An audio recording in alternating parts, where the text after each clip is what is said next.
बच्चों, शुरू करते हैं आज की कहानी। पंचतंत्र की कहानी, सत्य का महत्व। पंचतंत्र, जो प्राचीन भारत के प्रसिद्ध कथा संग्रहों में से एक है, जीवन के विभिन्न पहलुओं को समझाने के लिए दिलचस्प और शिक्षाप्रद कथाएं प्रस्तुत करता है।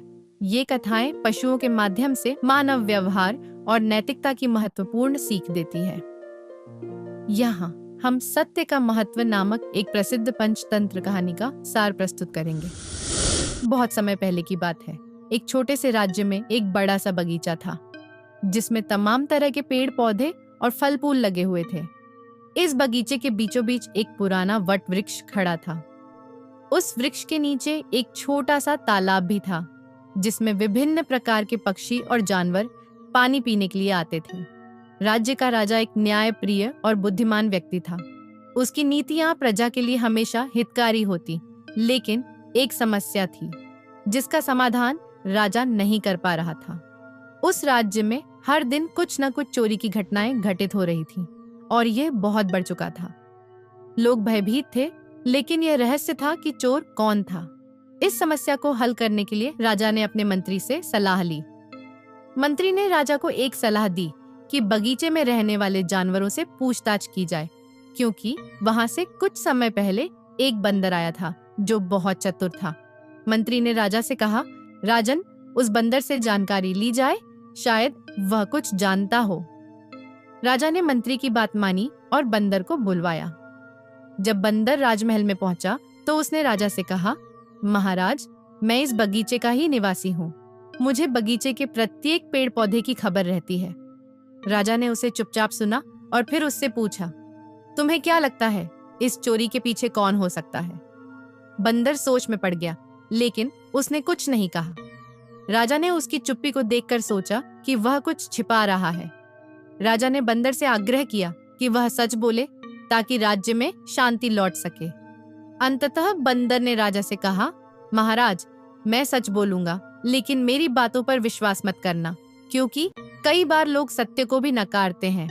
राजा ने उसे अनुमति दी और बंदर ने बताया, मैंने देखा है कि हर रात बगीचे के आसपास एक भालू आता है। वह चुपके से फल तोड़ता है और अन्य जानवरों से चोरी करता है। राजा ने बंदर की बातों को सुना, लेकिन वह पूरी तरह से विश्वास नहीं कर पा रहा था। वह जानता था कि बंदर की बातों को हल्के में नहीं लिया जा सकता, लेकिन फिर भी राजा ने अपने सैनिकों को बगीचे में भालू का पीछा करने के लिए भेजा। सैनिकों ने उस रात बगीचे की चारों ओर पहरेदारी शुरू कर दी। जब भालू आया तो उसे पकड़ लिया गया। राजा ने उसे सामने बुलाया और पूछा, क्या तुम सच में चोर हो? भालू ने जवाब दिया, महाराज, मैं चोर नहीं हूँ। मैं केवल अपनी भूख के कारण बगीचे में आता हूँ। सच तो यह है कि मेरे पास अपना कोई घर नहीं है, और मुझे जो भी मिलता है मैं वही खाता हूँ। राजा अब भी संतुष्ट नहीं हुआ था और उसने भालू से पूछा, तो क्या तुमने यह चोरी की है? भालू ने कहा, नहीं महाराज, मैं कभी किसी का अनजाने में भी नुकसान नहीं करता। जो भी फल मुझे मिलता है मैं उसे खाता हूँ, लेकिन कभी भी किसी के धन को हाथ नहीं लगता। यह सुनकर राजा को कुछ समझ आया। राजा ने भालू की बातों पर विचार किया और महसूस किया कि वह सत्य बोल रहा था। इसके बाद राजा ने बगीचे में रह रहे जानवरों से और भी अधिक पूछताछ की और पता चला कि कई जानवरों ने खुद ही अपनी छोटी छोटी जरूरतों को पूरा करने के लिए बगीचे से फल तोड़कर खाए थे, लेकिन उन सब ने चोरी करने की नीयत से ऐसा नहीं किया था।